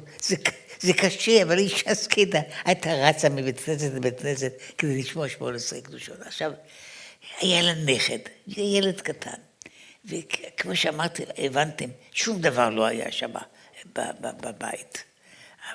אבל בכל זאת סבתא שלו. אז הסבתא הייתה, לפני שהיה הילד הולך לישון, היא לא הייתה מכסה לו את הראש בכיפה, מי שלא היה דבר כזה בבית, כן? אז הייתה מכסה לו את הראש בשמיכה. מכסה לו את הראש בשמיכה, וקורא איתו קריאת שמע. עכשיו, אתם תבינו גם נוסף לזה, שהילד לא הבין מילה. היא דיברה ביידיש, כן? אבל הוא לא הבין מילה מה היא אומרת. תראה ציוו לנו מוישה מראש הקהילת שיינקב, נו, מה ילד? זה לא יכול לתרגם. מה? זה לא יכול לתרגם. אני יודע, אם מישהו מכם שומע, תראה ציוו לנו מוישה מראש הקהילת שיינקב. ילדים גם דור קודם לא ידעו מה זה, הם שמעו מילים, אז זה מה שהיא אומרת, ואמרה לו שמע ישראל. עכשיו, עברו שנים, אני לא מכיר את המשפחה מקרוב, אבל מכיר פעם. הילד הזה גדל, כן?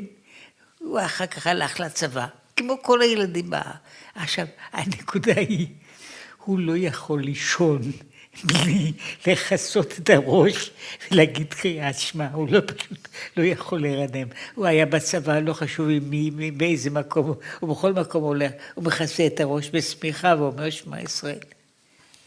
Il raconte, pour comprendre un peu l'impact de l'identité simple que l'on transmet aux enfants, lorsqu'il était jeune, il avait un ami qui habitait, un voisin, qui était le fils d'une famille qui ne pratiquait pas grand-chose, faut pas dire rien du tout au niveau du judaïsme. Et dans cette maison vivait une grand-mère qui était vraiment une sainte, à tel point qu'elle avait entendu un jour que le fait d'écouter 18 fois la Kedusha, vous savez, c'est un passage que l'on lit lorsqu'on fait la répétition de la Hamida, ça pouvait faire du bien. Et donc, tous les Shabbatot, elle courait d'une synagogue à une autre pour pouvoir assister à 18 Kedushot. Pour vous dire un peu la simplicité de cette femme. Et donc, cette dame-là, qui avait donc ce petit-fils, mais tous les soirs, quand son petit-fils rentrait au lit pour dormir, elle allait pour lui faire dire le Kriyat Shema. Sauf que dans cette maison, il n'y avait pas de kippa. Alors elle lui couvrait la tête avec la couverture. Elle lui mettait la couverture sur la tête et lui disait le Kriyat Shema. Alors bien sûr avec l'expression yiddish, que même celui qui parle l'hébreu ne comprend rien du tout à ce qu'elle dit. J'arrive même pas à répéter comment il a dit le Rav. Et voilà, comme ça, toutes les nuits, l'enfant s'endormait suite à cette cérémonie. Et puis l'enfant a grandi et il s'est retrouvé à l'armée. Et il raconte que lorsqu'il était à l'armée, même à l'armée, en tant que jeune homme de 18, 19, 20 ans, peu importe où il dormait, avec qui il dormait, il lui était impossible de dormir sans se couvrir la tête avec la couverture et dire le schéma. Voilà l'impact d'une transmission simple. כן, זה מה שרציתי להגיד, זה מתחיל בגן או לפני הגן. יכול להיות שילד בן שנה צריכים להתחיל לחנך אותו חינוך יהודי. זה חשוב. איך? זה לא משנה. בין שהילד ינשק מזוזה או שלא ינשק מזוזה. אבל שיראה שילד רואה דברים מסוימים. כל זה חשוב וזה נוגע. זה נוגע מה שקוראים לזה, זה נוגע לילדים וזה נוגע להורים. יותר על כן. אני שוב אומר, האחדים מכם הרי עוסקים לא רק בילדים. בתי ספר יסודיים, פה ושם גם בתי ספר תיכוניים, אבל אתם גם מתעסקים במושבי זקנים. גם הזקנים צריכים שידברו איתם על יהדות. תאמינו לי, הזקנים האלה, יש זקנים שהם, טוב לנו לדעת שיש יהודים כאלה. ויש יהודים זקנים שהם שכחו. מה לעשות? הם שכחו מה שצריך לעשות. וזה זמן.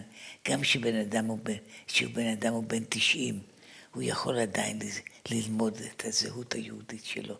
זה חשוב שזה יהיה. אז זה בסך הכל מה שאני אומר, תראו, תשתמשו בכוח שיש לכם, כל אחד לפי כוחו, כל אחד לפי דרכו. והנקודה היא פה, תנסו להעביר את הזהות למי שצריך אותה. יותר ויותר ויותר, וזה מה שיקרה. יכול להיות שמחר, כל הגויים פתאום יתחילו לנשק אותנו. אני לא רואה את זה, אבל אולי, כן, הם עושים דברים יותר משונים מזה, כן, אז הם יכולים גם את זה לעשות. יכול להיות שהגויים יגידו עלינו דברים רעים, יכול להיות שעשו, לא זה, הנקודה היא שוב, אנחנו צריכים בעיקר לדאוג ליהדותנו, בכל דרך שאנחנו יכולים, ולהדגיש אותה שיהדות היא לא זה שאני הומני ושאני נחמד, זה הכל טוב. מותר לי להיות הומני, מותר לי להיות נחמד, מותר לי להיות אינטלקטואל, מותר לי אפילו לדבר צרפתית טובה. זה לא עבירה כל כך חמורה. אבל אני צריך להיות יהודי. יהיה מה שיהיה. אני מדבר צרפתית טובה או רעה. אני מדבר צרפתית במבטא יידיש מקולקל, או במבטא מרוקאי מקולקל. זה לא משנה. אבל אני יהודי. וזה צריך לנסות להעביר לקטנים ולהעביר לגדולים. וזה בעצם התפקיד שלכם. אתם אלה שיש להם התפקיד להעביר את הדבר, להעביר את הירושה. והעברה הזו של הירושה, זה מה שאתם בעצמכם, זה דבר אחר. אבל מה שאתם מעבירים הלאה לאחרים, זה הדבר שבשביל זה יש טעם לחיים שלכם. Pour conclure, il dit que cela commence depuis le GAN, depuis tout petit. Le fait qu'un enfant embrasse la mezouza, ou qu'il n'embrasse pas, peu importe. C'est pas ça qui est important. Pour les parents aussi, le fait de les impliquer. Il a appris qu'il y a aussi des personnes ici qui s'occupent de maisons de retraite.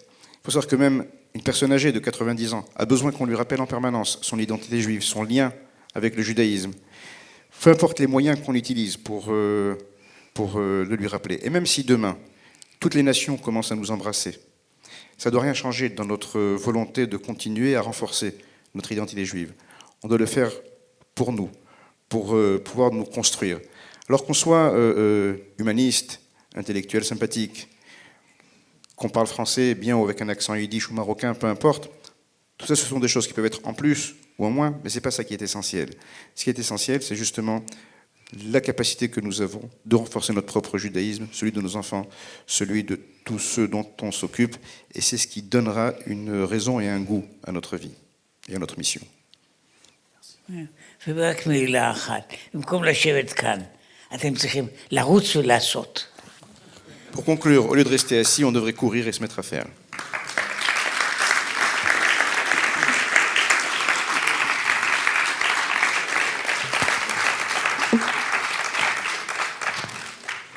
Merci beaucoup. Pour continuer, vous pourrez trouver les livres de Rav Stenzal juste à la sortie.